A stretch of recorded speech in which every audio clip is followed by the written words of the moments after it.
afternoon, everyone. You're all very welcome to our second webinar on how to use the Zoom conferencing application safely in your school. Firstly, I would like to thank you for taking time out of your much-deserved Easter break to participate in today's webinar. Today's webinar is held in conjunction with IMS, we're a Limerick-based company and channel partner for Zoom in Ireland. The feedback from our first webinar last week has been extremely positive. It is heartening to hear from speaking to many principals and teachers across the county that the Zoom conferencing application has helped in opening lines of communication between school staff, parents and pupils in certain instances. In these uncertain and challenging times, it is of the utmost importance that strong lines of communication are kept open between all the partners in education. Zoom is one of these platforms which seems to be really ticking a lot of the boxes in relation to communication. However, Zoom has also received a lot of negative press over the last number of weeks in relation to security issues. It is this negative press that has led to the development of today's webinar. We would hope that today's webinar would relay any fears or doubt you may have around the safety and security of using Zoom in your school. On today's panel, we have Leo Colgan of IMS Limerick, who will take you through the various different security settings embedded in Zoom. We also have the perspective of two teachers, Ava O'Dea, who is principal of the Voskull, a primary school in Limerick City, and Kieran Idrishgold, who is assistant principal of Gael Colosh Limni, a post-primary secondary school in Limerick. They will both share their perspectives on Zoom and how they're integrating Zoom into their classrooms and schools at the moment. At the end of the webinar, there will be an opportunity for participants to ask live questions and hopefully add to the rich discussion on how Zoom is working in your school to date. Without further ado, I will now hand you over to Leo Colgan of IMS, who will begin today's webinar. I hope you all enjoy and find value in today's webinar. Thank you very much. Thank you very much, Terry, and thank you all for attending.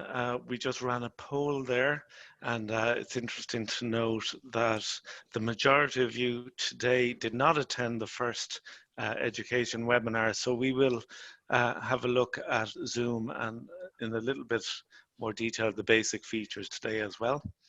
So before I kick off my presentation, what I'd like to do is just introduce you to the panelists. So there's myself from IMS, we have Ava O'Dea, as Terry pointed out, and Kieran Idrishgold. So I'm going to hand you over to Ava just for a very brief introduction. Ava. Eve Gachin, yeah. Hi Leo, good afternoon everybody. Ava O'Dea is my name. I am principal of a Scoil Lawn Gaeilge in Voskull in Limerick City. I've only been principal, this is my second year as principal in the school. We have a staff of 35 and a pupil base of over 600 pupils.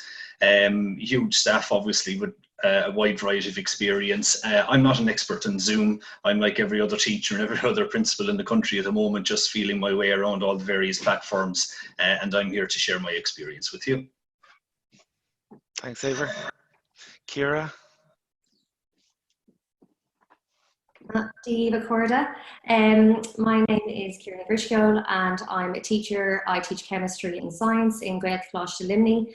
I'm an assistant principal, one of my roles being a senior digital leader as well as year head.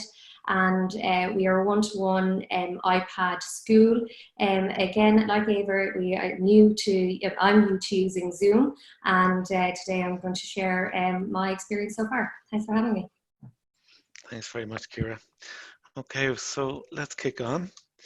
So the objective of today is to give you an overview really of what Zoom can do, and particularly in relation to a classroom setting or an education setting. We are, as Terry mentioned, there has been negative press, so I want to allay some of your fears there to make sure that you understand exactly what was going on over the last couple of weeks and what has been done.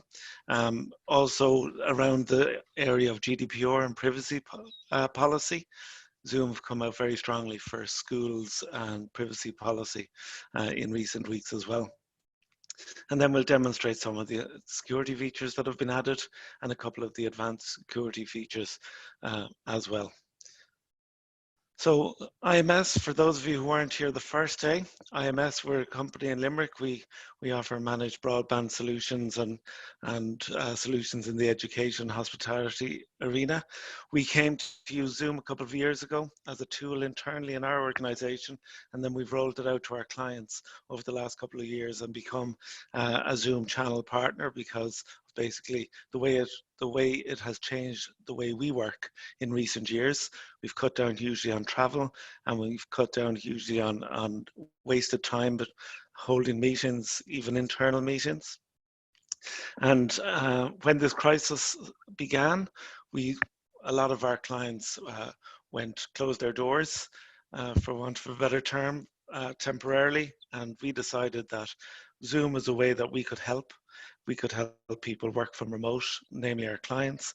And Terry got in touch, and we started looking at schools. My own children's school, for example. I'm on the Parents' Council, and we held our first Parents' Council meeting over Zoom a couple of weeks ago, and the Board of Management meeting was held, and now they're looking at it as a teaching tool.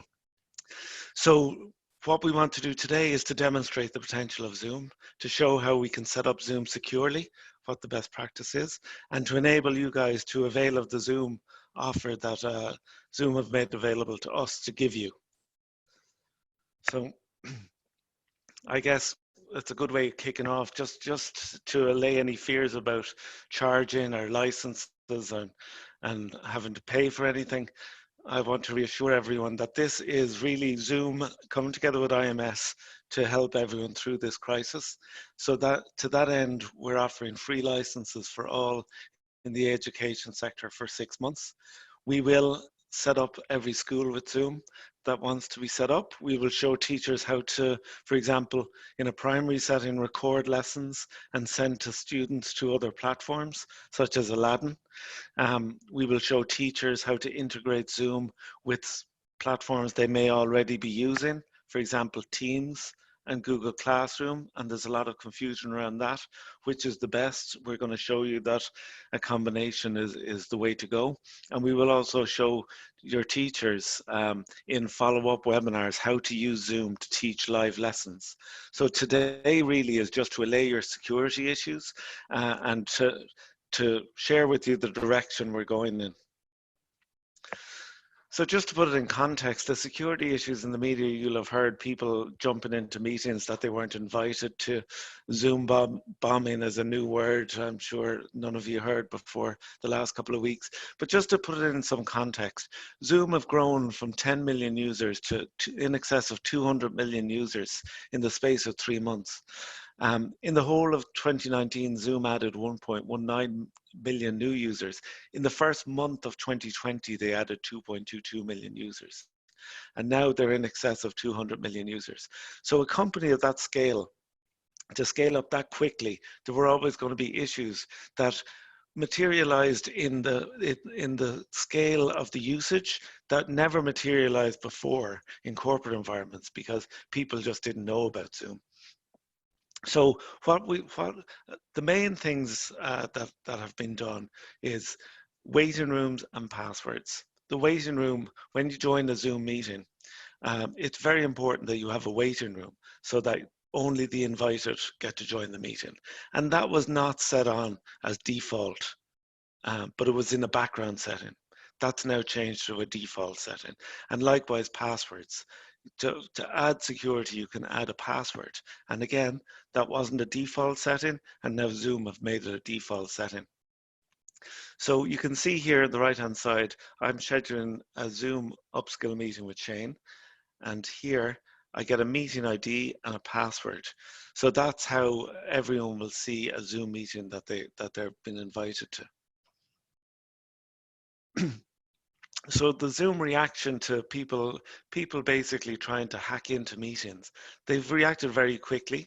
This is the CEO, Eric Wan.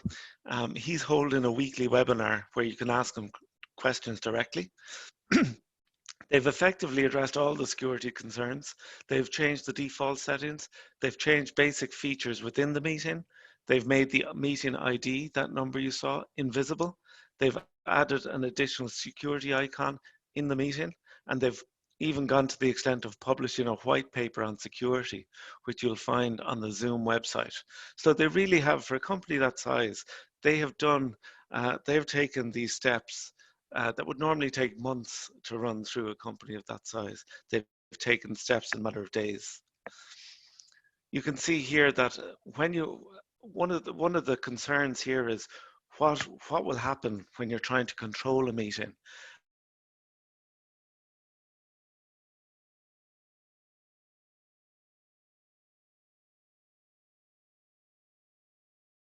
And it's just a confusion about how you can control that. Well, whoever sets up the meeting is called the host, and the meeting host capabilities are now to make sure that they can turn on a waiting room. We have features like enabling the wait feature for the host to join, so they can't be in the meeting without the host. They can expel a participant. They can end the meeting themselves. They can lock a meeting. They can chat, mute and unmute. There's a variety of features, and these are probably the top 10 features of the capability of someone who's hosting a Zoom meeting. The privacy policy has proven very important, particularly in the education sphere. On March 29, Zoom updated their privacy policy to be very clear that none of the data that they collect is used, sold, and they have no intention of selling any user's data going forward. They even went further in setting up a privacy policy, especially for education, where they rolled out a guide setting up a virtual classroom, how to better secure virtual classrooms, and a special education privacy policy. So this is a statement from their website. In addition to the normal privacy policy, we've established policies to protect students using our services to their schools for their education. For information regarding how Zoom handles personal data of students who use Zoom to their schools, we generally refer to as school subscribers. Please visit the district private policy. So they've come out very strong.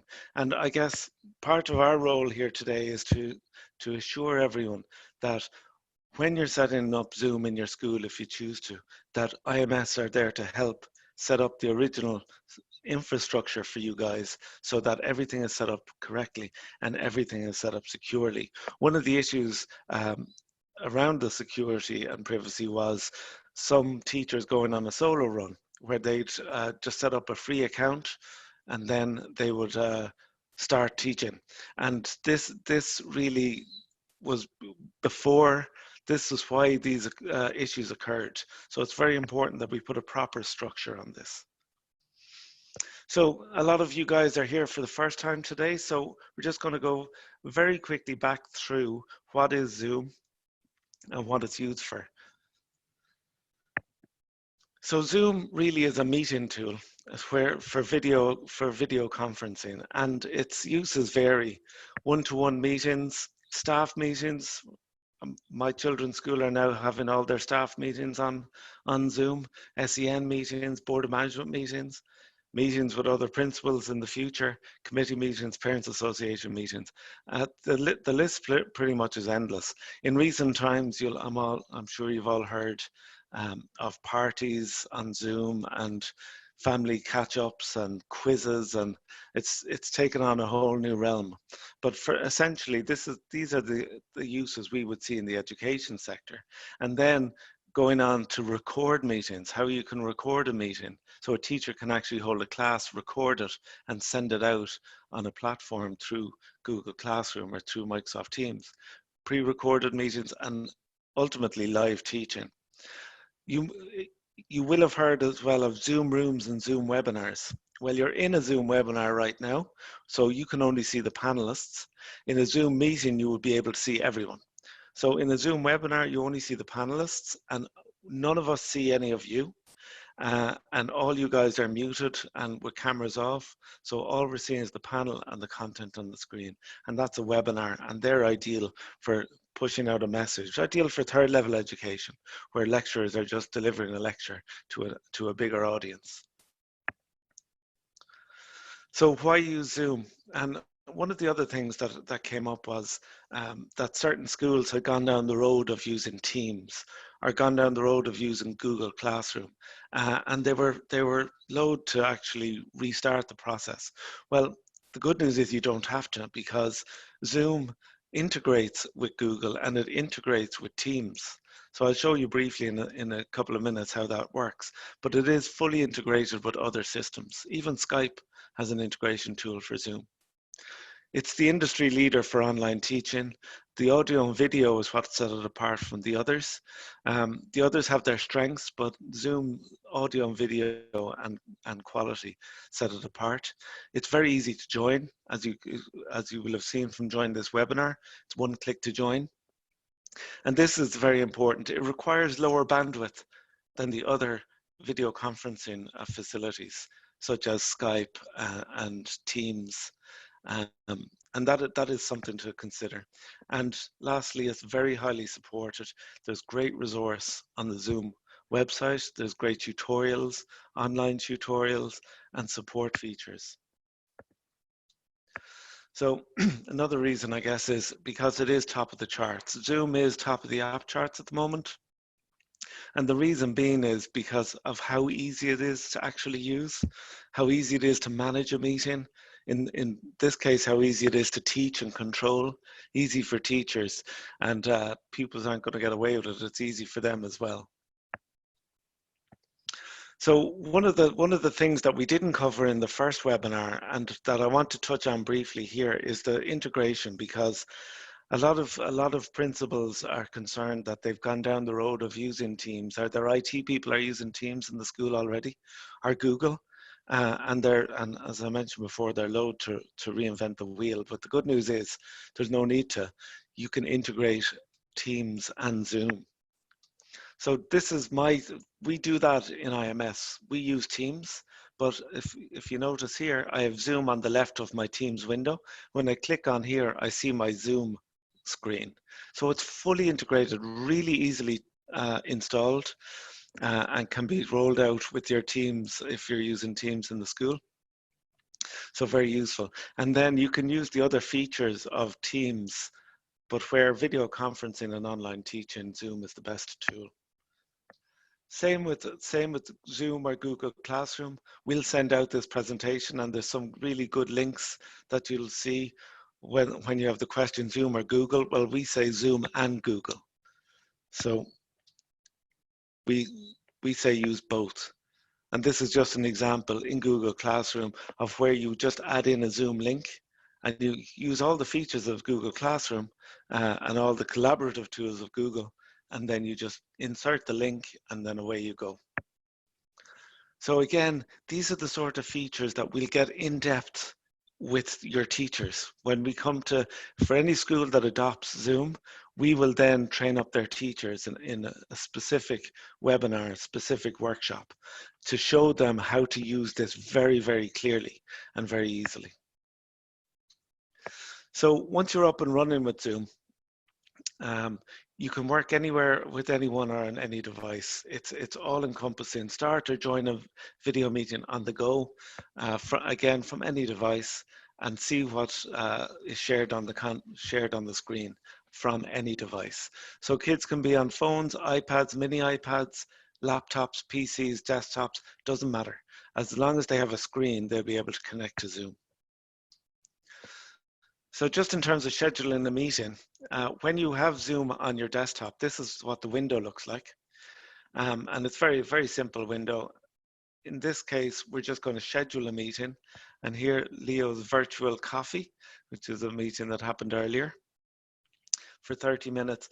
What I did here was I put in a meeting password, even though I have a waiting room, just for added security. And then it schedules through my Outlook. And then when I hit schedule, this is what it looks like. So it jumps me into my Outlook. So again, integration with Microsoft Outlook. And this is what Shane and Eric were on this meeting, and this is what they would have got: a link to join the meeting and a password when asked at the start. So all very simple. When I go to start my meeting, all I'm doing is clicking on the scheduled meetings that I'd set up, and I click start. and I'm in the meeting, and that's it. One of the reasons Zoom has taken off so quickly is just how easy it is to use on a basic level. I'm sure you've seen on all the social media platforms, people having Zoom parties and Zoom get-togethers, Zoom birthday parties. It's literally just sign up and click start, and you're into a meeting already. And this is what a meeting looks like. And these are the features across the bottom of the meeting. So we would have gone into detail in the last webinar about how to use the features of Zoom. And I guess this webinar was more around the new features. So briefly touching on the main features of Zoom, this is where you mute your microphone. This is where you stop or start your video. I'll come back to security in a second. The managed participants, this is where you see how many participants you have on, and then we'll go into how we can manage them. You can chat to the people in your meeting by text in a sidebar.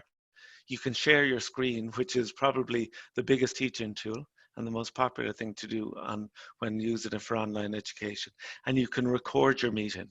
And all these, the record your meeting is very important in terms of recording classes where people can't attend, or even if you want to pre-record a class and just send out the link so that they can watch it themselves and have no meeting at all.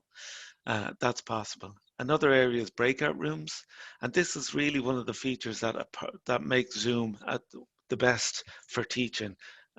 This is a uniquely Zoom feature where you can split a class of 30 people automatically into 6 groups of 5, and then the teacher can go between from room to room. So really, really useful teaching tools. And then these are some small reactions. What's new in the last couple of weeks is they have added this security menu, and they've also removed where it used to say the meeting ID number in the top corner, it now just says Zoom. So they're the 2 things that they've done in recent weeks to the main window. So in the meeting then, in the security menu, you can lock a meeting so people can't get in. You can enable a waiting room, which is good practice. And the reason this is grayed out for me is because we've set enable waiting room by default at company level. So anyone that has a meeting in IMS has to have a waiting room. And we can do that for the school as well. It can be a policy. If we didn't have that done at group level, I would be able to just turn it on or turn it off here. But these 3 sections here allow participants to share screen. So this is very important. Do you want people in your meeting to be able to talk, to be able to share what's on their screen, to rename themselves when they're in their meeting? These are the most popular things that teachers found that they would want to control the most. And that's why they've been added into a new menu specifically to give greater peace of mind. So the new security settings, when you click on manage participants as well, you can mute them all or you can unmute them all. Again, this is unique to Zoom. In the video conferencing tools for Teams and Google Meet, you don't have this sort of facility. So if you have 30 people join a meeting at one time, you can have them all muted, or you can unmute them all in one click. You can also mute the participants on entry, which is very useful. You don't want them clambering in, dogs barking in the background and background noise. You can allow or not participants to unmute themselves. You can allow participants to rename themselves. You can play an enter or an exit time when they come in. Again, enable waiting room is grayed out because it's on by default, or you can lock a meeting, and those additional features are under managed participants.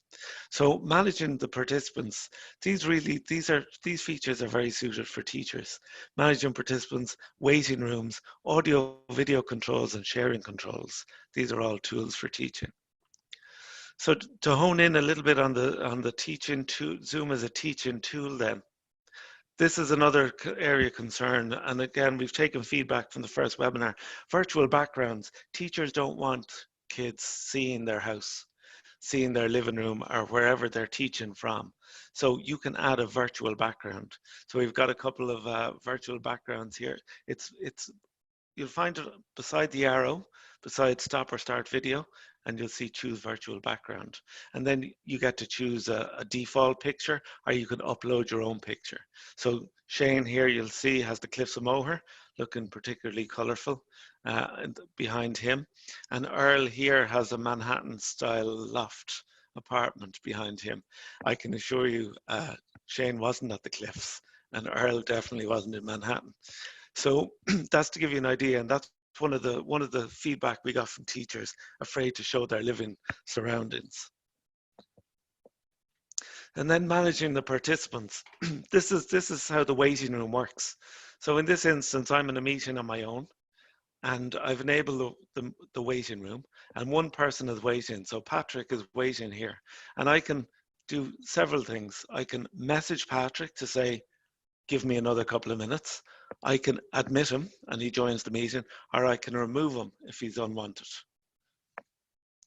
So in this instance here, we've 4 people in the meeting, and I've got 2 people in the waiting room. And if I have 2 or 3 or 4 or however many, I can admit them all at the one time, or I can click one at a time to admit, or I can message them all as well. And that's how the waiting room works.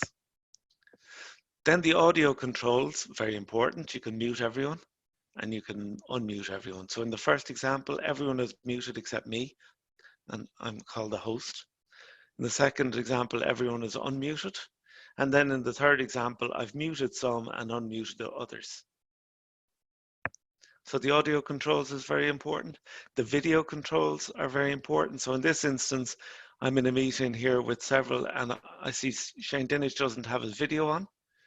Well, I can click on Shane's name in the participant list and click ask to start video. So you can make someone start their video as well, and he'll see this screen. The host has asked you to start your video. The chat function is also useful for teaching. The host controls the chat, so you can talk to everyone at the one time in the sidebar. But you can also talk to people individually. So it's a good place for Q&A, good place to instruct one person in the class or send a message to one person. In this example, it's from Shane Dinich and myself. We're just having a brief discussion here, and I'm sending the message. When I type it, I'm making sure I'm only sending it to Shane and not everyone in the meeting. The chat controls, important again. Participant can chat with no one, host only, everyone publicly, and everyone publicly and privately. So you can see that the meetings can be very easily controlled by the host or the teacher. This is a typical view of a meeting or a classroom then, where you have the majority of people are actually muted by the red X or the red slash across, and then there's a few people here that are able to talk, Matt, James and Elizabeth, for example. And this is typically what a teacher would see. One of the things about video conferencing, the other platforms, is you don't get to see everyone. In Teams, for example, you can only see 4 people at any given time. This is an area that we've included in the presentation that's new from the last day as well, breakout rooms, because really it is a great tool for teaching, and again, can't be done by any other platform. You can assign to up to 20 breakout rooms for kids to work in groups. You can automatically assign children to a room. Like in this case, you would just click automatically, and if you had 30 participants, it would fill however many rooms you wanted. But then again, if you want to split them up according to whatever ability or gender, you can do that as well. Very importantly though, the teacher can move from room to room. So the teacher can go into breakout room 1, breakout room 2, breakout room 3, and say, how are you getting on, guys? Do you need a few more minutes if they're working on something? The teacher can then move the participants from one room to the other. The teacher can broadcast messages to all the rooms as well. And then, this is a nice little tool, the teacher can set an automatic timer for all to rejoin the main session. So breakout rooms is another feature that has become really useful. And they're just a couple of additional. That's where you set the timer and the countdown after the closing breakout room. You can set a countdown timer to say, okay, finish up what you're doing, guys. You have 60 seconds. All very useful and to be automated.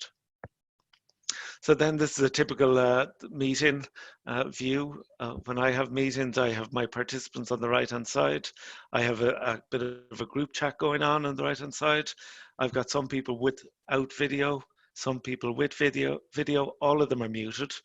One person is a comedian up in the right-hand corner here with his background, and another person has set a picture to come up when their video is off instead of just their name. So this would be a typical meeting.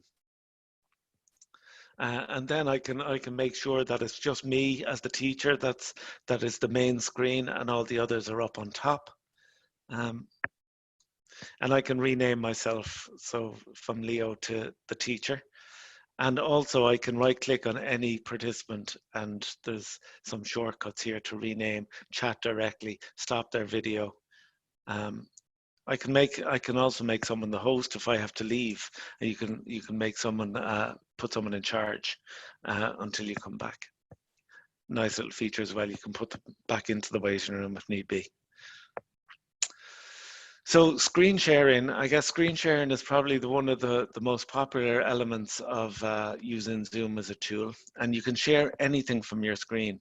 In this example, this is the share screen window that comes up when I click share. So this is what came up when I click share of the presentation that you're viewing at the moment. I'm showing you a PowerPoint presentation. So I just selected the PowerPoint presentation from the windows that were open on my desktop, and it sprung into life.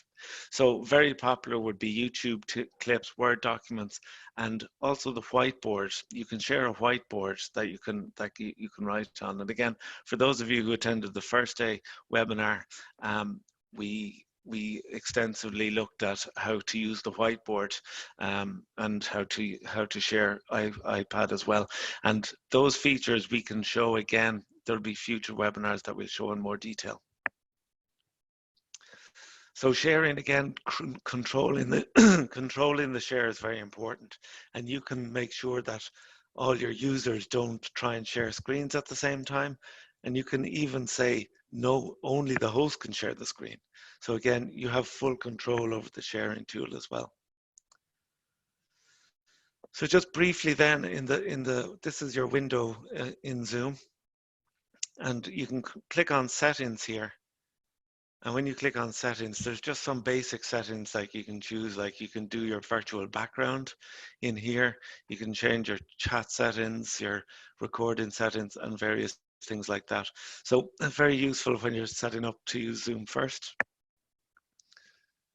And then for more advanced settings, and again, probably not something to get into today, but for the more advanced settings, you would log into, you'd use your username and password to log in to the main Zoom website.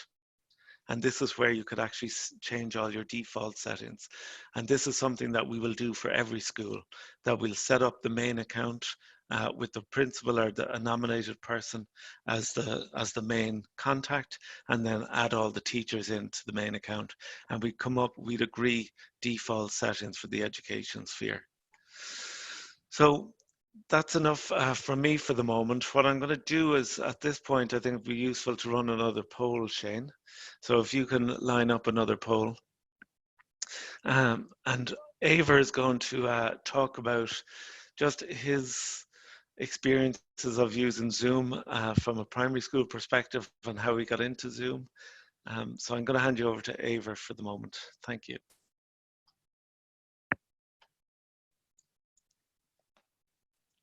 Thanks, Leo. I hope you can all hear me okay there. As Leo said, I'm giving you the primary school perspective on Zoom. I suppose I'm a primary school principal, and our staff, we all started using Zoom, in fact, for the first time about 4 weeks ago now. I'm not an expert at Zoom, but I'm learning very fast. We're a Google school, so we recently started integrating G Suite with Aladdin and various devices in our school. And we currently use Aladdin to send homework home every week. And we created class email addresses for pupils to submit their work and get feedback from teachers. Our STEM team back a few weeks ago, researched all the various platforms that are out there, because we wanted to choose some sort of a platform for us as a school going forward that would facilitate communication and collaboration among staff, as well as some sort of a platform that will help us to collaborate and work with pupils. So the result of that week's research was for us to choose Zoom as our preferred software going forward. We tried it for staff meetings first, and we found it much more reliable than Google Meet. One of the reasons we chose Zoom is because of how effective it is for facilitating staff meetings and collaboration. 8 of our teachers are now pro account holders free of charge, thanks to IMS, and this allows those teachers to facilitate meetings within their class groups, and that's worked really well for us. The breakout facility is a fantastic feature as well for staff meetings, or even going forward for having pupils facilitating in small groups, because it allows, for me as principal, it allows me to break the staff up into 8 groups of 4 and have them chatting about various headings or various decisions, and then feeding back to the bigger group so everybody gets involved and feels more a part of it.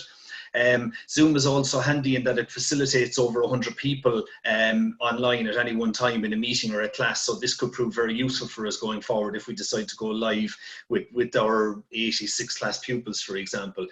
Since the last seminar that the Tralee Education Centre hosted 10 days ago, we have since used Zoom to record video messages, and we also used the screen share option as part of the video message, where our teachers, 3 teachers in 5th class, for example, would have come together and recorded a little 10-minute lesson where they would have sent a little message to the pupils and then shared a PowerPoint with them, and then recorded that link to the cloud and sent the link to the video home to all the pupils via Aladdin, and that worked really well. I used it myself to send a 4-minute Easter message to the whole school just before Easter, and again send that link out through Aladdin, and found it really, really effective and got great feedback from it. Going forward, I suppose we intend to integrate with Zoom and integrate it with everything we're already doing using Gmail and Aladdin and Google Classroom going forward.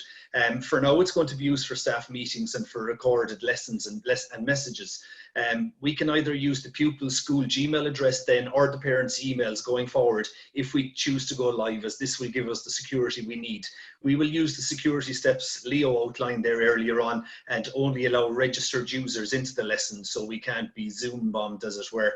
Some of my teachers are already looking to go live on Zoom now that they've practiced recordings and recording lessons on Zoom, so I'll support them in that, I suppose, now that we know as a result of the seminar today, and from what I've heard from IMS, now that we know how to use Zoom securely, we have the confidence to go on and do that. And what I would say, just to wrap it up, I suppose, look, Zoom is a fantastic way to facilitate collaboration and communication amongst your staff. I would add it to whatever you're already doing. I wouldn't let Zoom replace what you're already doing, but it's a fantastic add-on, and it's the best software that's out there to do what it does. For me as principal, it's a fantastic way for me to be able to check in with all my staff on a regular basis remotely. It's very handy for recording messages or sending mini lessons home via Aladdin, like I said, and my advice would be just to take baby steps, get your IT savvy teachers on board and get them to drive it for you. Reach out for help if you need it as well. There's help and advice out there, yeah, I suppose just start out with getting the teachers using it amongst themselves first of all, so that they can start collaborating amongst each other, and after that let's just see where the journey takes you, I suppose. So that's it from me, Leo Gurmahagas. Thanks very much, Aver. That's great insight. You know, when we first started talking to Aver, his enthusiasm is infectious. So it's great to hear your story so far in your journey. At this point, can I introduce you to Kira? Hi, Kira. And she's going to say a few words as well. See me? Hello, can you hear me? Hello? Oh. Okay. Hello, sorry, can you hear me? Yep. Can you see me? We can, yeah. You can, okay. Sorry, thanks for having me on this lovely day. And I just wanted to share, I suppose, my journey with Zoom with you from the perspective of a teacher. But firstly, I was introduced to Zoom as a student. I'm currently doing a PDSL in UL, and I was due to do a group presentation.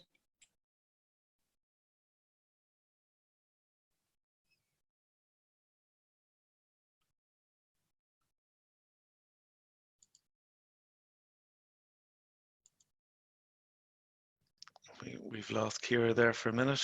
She's going to reconnect. Am I back? You're Am I back. back? You're back. Sorry, I don't know what's going on there. Okay. Sorry. Okay. Yeah, so we were due to do a presentation on the 18th of March, and we were all, it was spread out amongst, say, Clare, Tip and Limerick. So we decided to go for Zoom because, you know, we felt it would work well across all devices, and truly it did.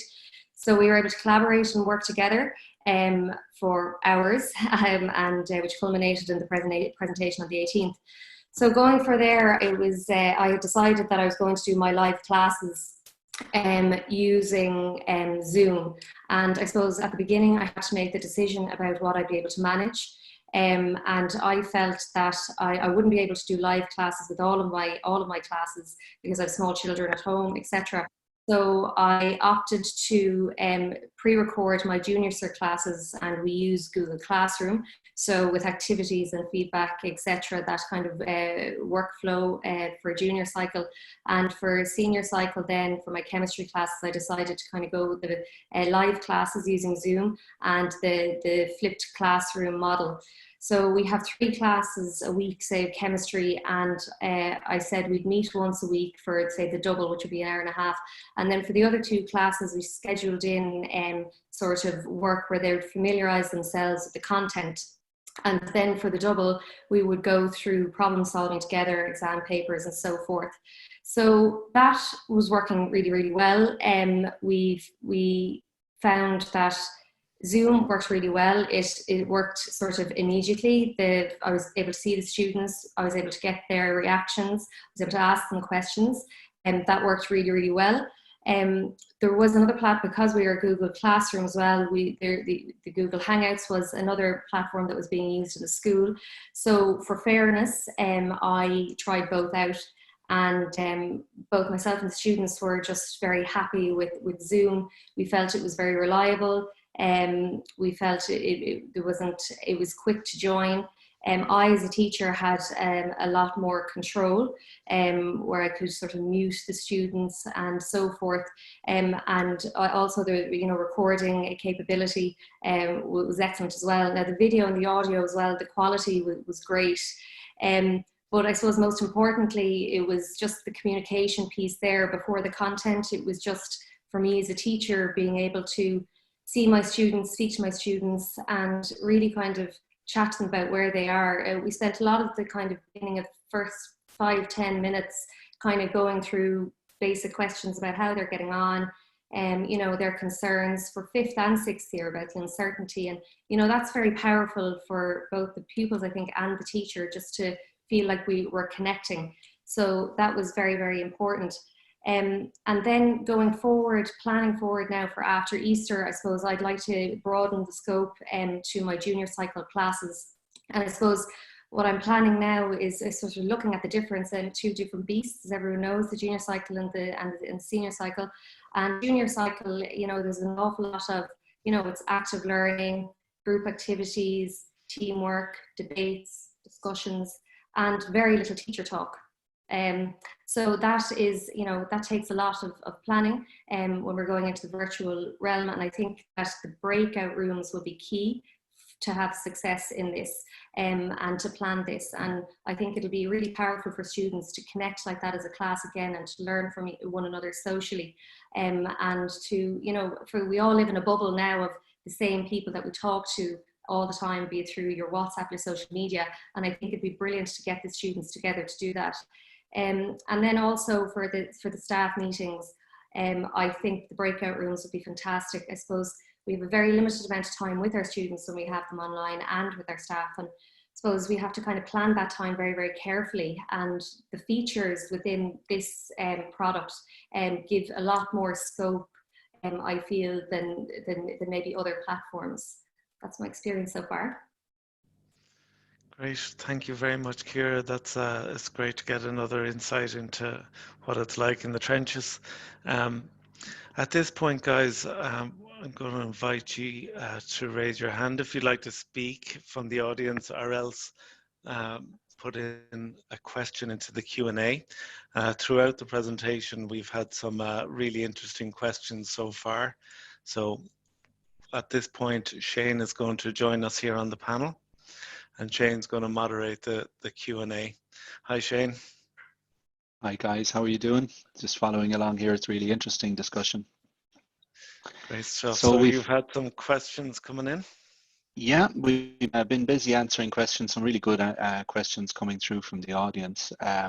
So someone asks about, does it integrate with Class Dojo? And yes, it does. So if you're any application that runs on an iPad, on a phone, on a laptop, a Macintosh, can be shared. The screens can be shared, not just the audio, but also the video, obviously, to your meeting attendees. And this pretty much gives it the ability to work with any software package. Some people are using it with Kahoot, others are using it for other types of specialized software packages that might run on tablets or so forth. There was also some questions about the webinars. In the first webinars, we have recorded the webinars. It is only the panel that gets recorded, and we've sent out a link. We will follow up with a link for this webinar if people find that useful, and be able to watch the webinar afterwards at your own time. Yeah, so there was quite a lot of there was questions in and around waiting rooms. I think that's something that's quite new to the concept of this. I think it's a very elegant way to deal with admitting people into the training environment, that they are placed in a waiting room, and then the tutor or teacher decides to admit them into the room, and that can be done where the students themselves are part of the school's Zoom account, and it can be so they're admitted in automatically, or it can be done manually where the teacher literally selects them and presses the button, and that can be done obviously with a large class of 20 people. You can admit them all in one go when you're ready to commence the class. And importantly, you can mute their microphones as well, so they're not all chattering and lots of background noise. They actually enter the room in total silence, and then you can decide to unmute the classroom or allow them to raise their hands, or if people are conscious about background noise, again, the tutor and the teacher is completely in charge of all aspects of security and access into that meeting room. And of course, there's a belt and braces as well. You can lock your meetings, which is a fantastic feature where you can effectively press one button in Zoom, and maybe 3 or 4 minutes into your class, and that's it. Nobody else can join. It's literally like turning the key in the door of the classroom. So that's a really useful feature.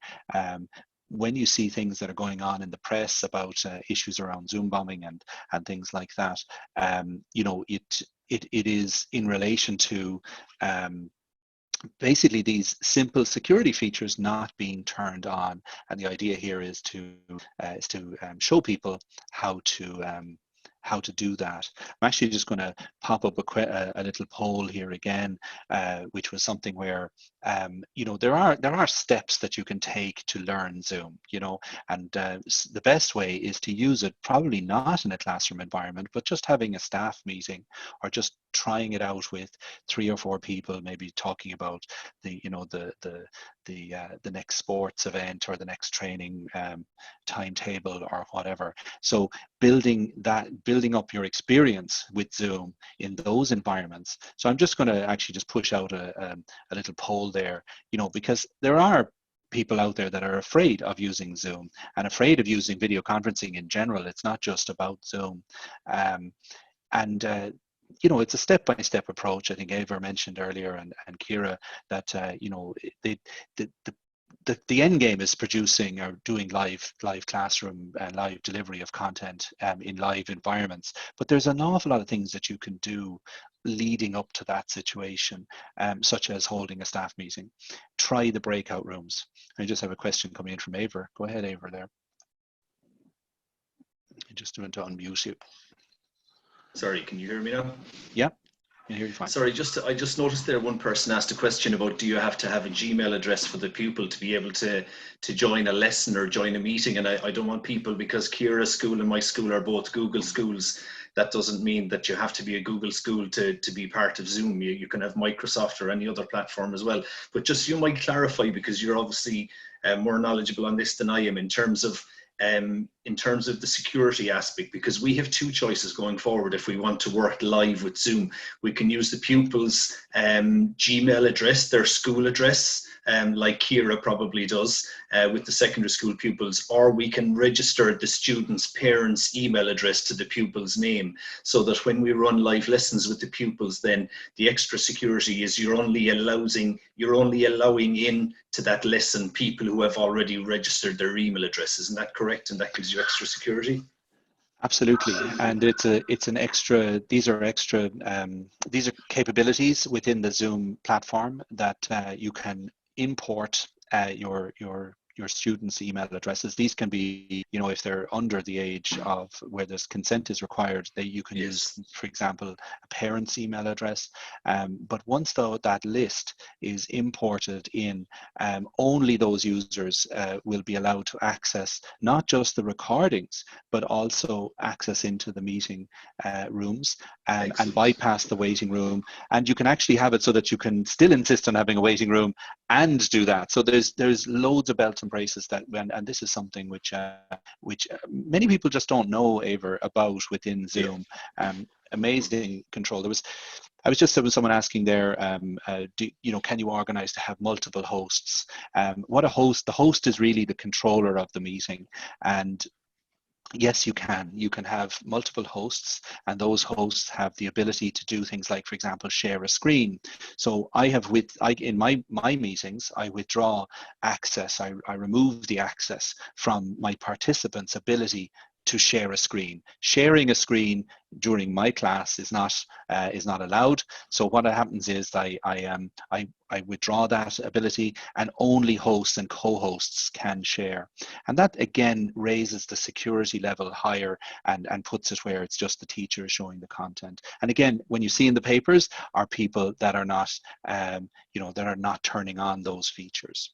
And to make multiple hosts is very easy. You just right click on the participant you want to make host and assign him privileges, because somebody else asked, what if you had a teaching assistant that you wanted to go into other breakout rooms and help you with the teaching? You'd simply have them in as an attendee, and then right click on them and say make co-host or host, and they will be able to jump between the breakout rooms as well. Yeah, absolutely. I mean, someone asking about how do you create polls. Polls are very easy to do. You can make them during your meeting. I generally like to have my polls pre-done before before the webinar or before my meeting, so they're ready to go. You basically you create them in the Zoom portal, and then they're once you're happy with your multiple choice questions, you've designed your polls. They only take a few minutes to do them. They're then called during the meeting itself, and I can launch the poll and from the 3 or 4 polls that I've pre-designed. There's someone asking about the integration with Seesaw, and if so, how. As I say, we're products such as Microsoft Teams, Google, the Google Classroom environments, and products, other learning management systems that are out there, such as Moodle, can all be, there are a whole Zoom ecosystem that can engage or connect with or integrate with those products.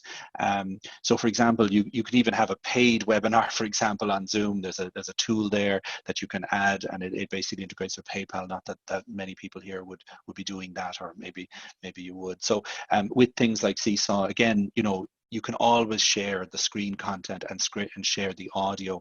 And Zoom is brilliant at sharing video. So if you want to share out a YouTube video and you want to share that to 40 people in a classroom environment, and you want that audio perfect, and you want the video nice and smooth, there is only one product that will do it, and that is Zoom with its video optimization turned on, and it just delivers it again and again and again. So it isn't the norm that meetings, in the middle of a meeting, meeting that the connection gets all garbly and breaks down. I think someone said it's like learning to walk on a broken foot. I think it was a really good explanation. Zoom is different. Zoom works, and it just keeps going and going. We've had meetings with hundreds of people on board, and it's really, really reliable. So I just want to, okay, over to Terry. Terry, you have a question there? I just want to ask there, and maybe Leo, you might come in here and explain to people if they want to raise their hands in the audience to share some of their own experience of Zoom. You might show them how to do that, if you would mind, Leo. Sure, yeah. So at the bottom of your screen, you should see a raise hand button, and if you click on that, your hand will be raised, and we'll be able to see who. So we have Lisa O'Flaherty raised her hand there briefly. So Shane, do you want to bring Lisa up to ask a question?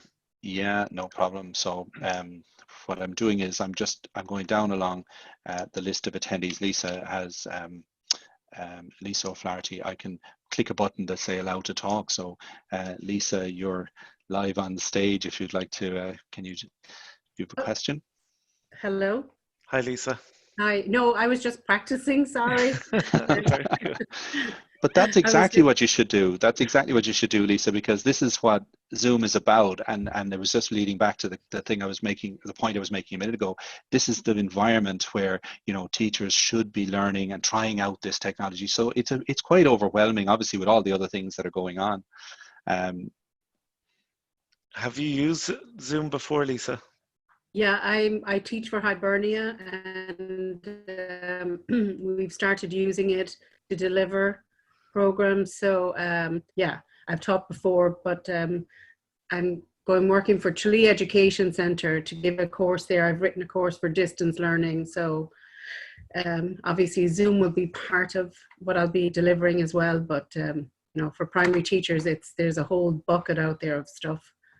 So it'll be a discussion. But yeah, I find Zoom so much better than you know, say Blackboard. It's more productive, I think, and it's better to bring people in for discussion when you can see people's faces, which I know you can't see mine right now, but a better way to facilitate learning and to facilitate discussion. No, absolutely. That's great feedback. We've Imelda Wright as well, has just come on as well, raised her hand. So I think hopefully we can hear Imelda. Can you have your point, Imelda? Yeah, I began just working very slowly with Zoom before the midterm break. I'm a support teacher. I'm working one-to-one with children, and I just found it so successful. You know, it was, now I didn't, I mean, I was nervous starting it, but the kids that I was working with, like I explained, that I was all new to this and they'd probably be better than me, and they were very patient and laughed at my mistakes. But I have to say now I'm really feeling that, you know, moving forward, depending on how long the schools are closed, you know, if we start off working in small groups, one-to-one small groups, and then moving it out, because sure, we'll have to.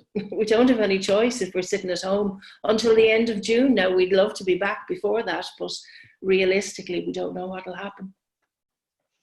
Very good. Thank you, Imelda. Yeah, no, it's spot on. And you know, I had a little story where one of my daughter attends a Saturday school for learning Polish, actually, and you know, we had to. I said, you know, let's get stuck in here, get everybody up on Zoom. It was 20 kids. They were 8 years old, and I had a Polish teacher who was in her late 50s. Not that that really mattered at all, but in 10 minutes, she was up and running and hosting that class and running through the class. And it was 2 hours long.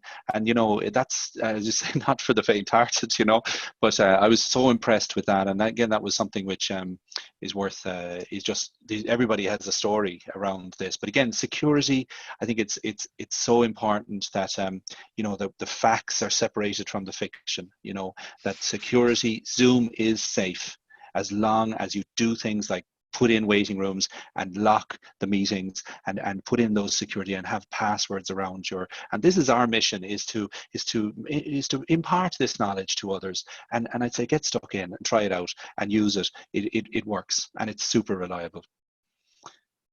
So is there, I don't know if there's anybody else wants to mention anything or say anything. I mean, just thank you so much, Imelda, for that. Kira, did you want to add anything to that, or Ava?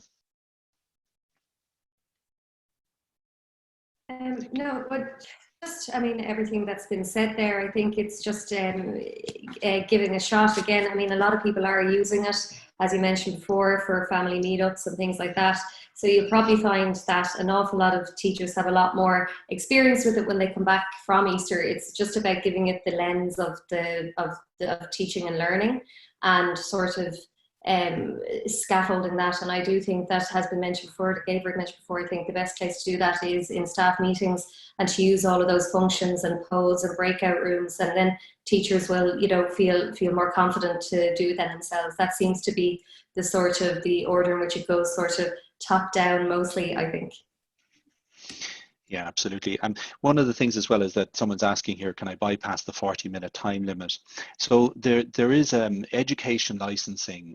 Zoom during the crisis have extended unlimited or lifted the time limit on Zoom for education accounts, and this is temporary during the crisis.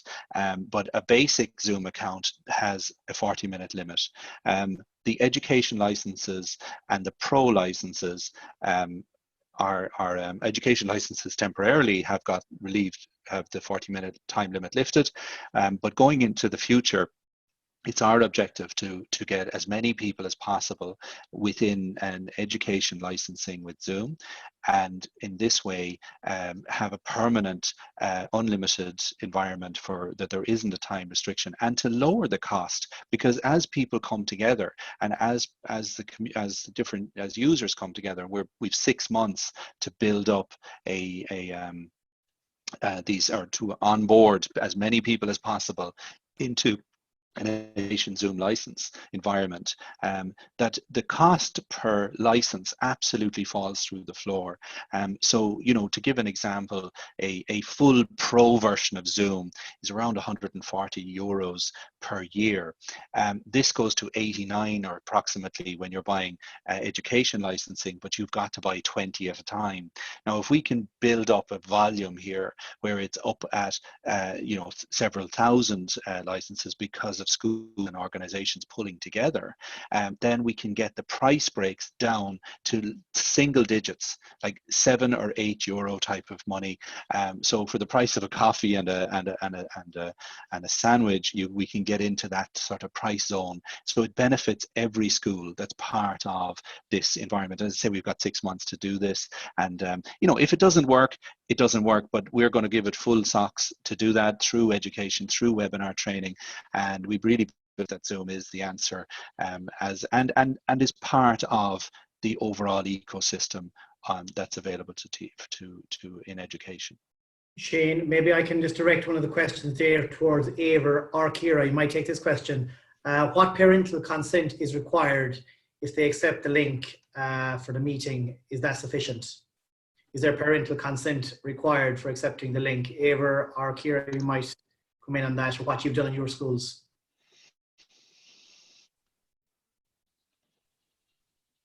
Ava might be better to answer this one, but in our case, I suppose we're covered under the acceptable usage policy and the support of our ETB, LC ETB as well, because we were using our Google G Suite email. We were okay to continue with that. I mean, from a personal level, I suppose, again, like as a teacher, there has been a lot of kind of scaremongering as such amongst teachers. There has been peaks and troughs in relation to doing live classes, and I just made sure that I discussed it with my classes and made sure that they were happy with it, and that we recorded the lesson as well for anyone who was out. So I kind of got verbal consent from them that they were happy with this, but that's as much as we've had to do anyway. Very good. We're probably not as advanced as Kira's school in terms of our policies and so on. So what we have done as of last week is we reviewed our AUP, or our acceptable use policy, and our ICT digital policy, and we've communicated. We'll communicate that to the parents before next week. And also we use the Aladdin app, Aladdin Connect. So we're going to send home a note. And you can get consent from parents using Aladdin. So you can send a message on Aladdin and the parents can respond to give consent, but they'll also be giving consent when they submit the email address that they want to use as part of the live lessons, or as part of using Zoom. They will automatically be giving consent by submitting the email address they wish to use or register for the purposes of using Zoom, if that makes sense. Yeah, absolutely.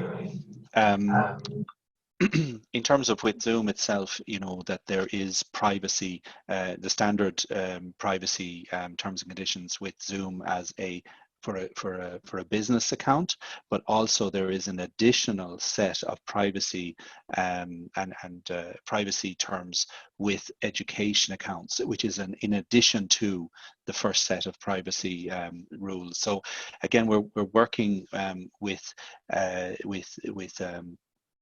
various organizations through the ETBIs, for example, to get to test the systems, to test the terms and conditions, and we've sent through all of that material. So again, that's part of the process here. But Zoom is used in 90,000 schools across the world, not only in the GDPR zones such as Ireland and the European markets, but also in the US. And where that data is stored, how the recordings are stored, and who has access to that is all already done with Zoom. Zoom is you know, has had tremendous growth in the last few years, and in the last few months. Just ridiculous. It's absolutely skyrocketing. So there are test cases, and there are situations where Zoom have addressed this issue in regard to GDPR, etc. Also, just worth mentioning that Zoom itself, you know, that you must be of a certain age. I think it's 18 to have a full Zoom account. So again, if it's a case of minors or underage, that they would have a parent's email address, you know, for their Zoom account. And again, you know, it's not necessary to have a Zoom account either. You can actually log in without installing Zoom through the web page. So we're going to do a pack for parents, and we're going to put together a schools pack and a parents pack explaining what Zoom is about and how Zoom is working. So IMS is working on that part in the background. Probably just kind of answered most of the questions there. There's one question there, Shane, from Caroline. Are the new features that we mentioned at the beginning now set as default, or must we as a school set them to default ourselves? Okay, that's a really good question. So within Zoom, there is a settings that can be pushed at a single user level, but also at a school-wide level. And at a school-wide level, there are certain settings that I would check within Zoom, such as forcing the waiting room, turning on the ability to you know, forcing passwords when you're creating meetings. These settings, Zoom have enabled several settings in the latest version of Zoom. However, if you've got an older account, you know, these are not updated unless you go in and check those settings. So the best way to know it is to log into your Zoom Cloud account, go to your meeting settings, and check that those settings are enabled. If you're looking at it from a school-wide perspective, you should go under the administration settings, and then you can lock those settings and force those settings to all of the individuals within your organization. And in that way, you get that consistency across the school and across all of the teachers. So hopefully that answers the question. So legacy, go and check it. If it's new, Zoom are switching on a lot more of the security features by default as well. Just to add to that, Shane, and part of the reason why we're here, I guess, is to help everyone get set up.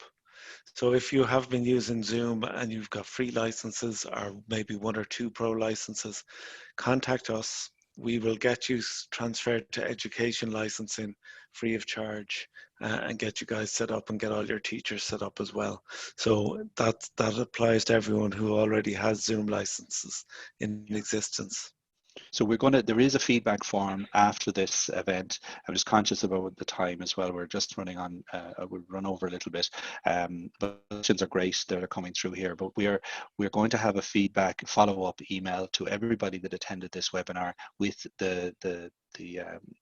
with a copy or the recording, so that you can rewatch it, plus as well the information on how you can apply to get the Zoom licensing from IMS, and as I say, it's just a simple, your email address and your name, and we'll invite you, we'll send out activation codes and get you guys up and running. As I say, the best thing to do right now is to download Zoom, try it out, hold a meeting between 2 or 3 people, see how you go with that. But just be conscious about the security, and we've talked about those things, about locking meetings and setting passwords and all of that, and have fun with it. It really is. It's a product that works consistently all the time. I suppose it's over to Terry. Hand it back to Terry. Yeah, look, I suppose I'm conscious of the time. We're over the time, so we'll finish up now. I suppose I just want to thank everybody, the participants today who logged on on this lovely sunny day outside. It's hard to come in out of the nice weather. So thank you, and hopefully you learned something from today's webinar. I'd like to thank the panelists, Ava, the guys from IMS, and Kira. Thank you very much for your involvement today. It was very worthwhile. And I suppose, like Ava said and the guys said there, a lot of you today, it's your first time maybe hearing about Zoom. So like Ava said, small steps with it. This may be something that will work in your school. You all know your own contexts. Context is very, very important. But like Ava said, start with small steps. Small steps, start with a staff meeting, see how that goes. And I suppose then it can go on to a multiple of levels, really. Ultimately, it can go to live teaching. But that's something you have to decide whether or not your school is ready for something like that. But definitely it is a tool that I feel will be beneficial to schools going forward. And the big thing, I suppose, in the last term for all schools, it's a big challenge now, I suppose, as we head into the last term, is keeping lines of communication open. And this is definitely a great starting point, using Zoom to keep those lines of communication open, be it a staff meeting, be it a board of management meeting, be it a parents association meeting, be it a 6th class graduation ceremony. There's multiple ideas and innovative ideas that you could use Zoom for going forward in the last term. So just to thank everybody today for participating. Thanks very much, Terry. Very good. I mean, we will probably, hopefully we'll have some more follow-up webinars as well, just on getting more specific and growing this series of webinars. I've posted into the answers as well links to the previous webinars, and I think that it's great to see we're delighted to be involved.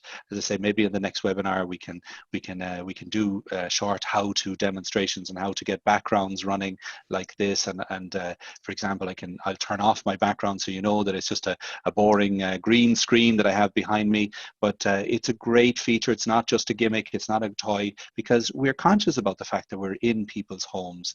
This is difficult scenarios. Privacy is critical, and this privacy, it's an unprecedented situation. And just go out, buy a green sheet from your local shop or your local draper, hang it over a piece of string behind your chair, and you can then activate your own pictures. And again, it just raises that and brings that privacy in. And when you're done, it costs you 15 euros for a green piece of either paper or a sheet over. So again, loads of stuff like this coming down the track on future webinars. We're delighted to have everybody with some fantastic use cases. Yeah, so that's it. So I mean, I think that's probably the end. We still have quite a lot of people in there. We've over 60 still in the webinar right now. So I think we should all get back out into the sun and enjoy the rest of the Easter holidays. And we'll be in touch with a follow-up email. Thanks, guys. Thanks, Thank you so much. Kira.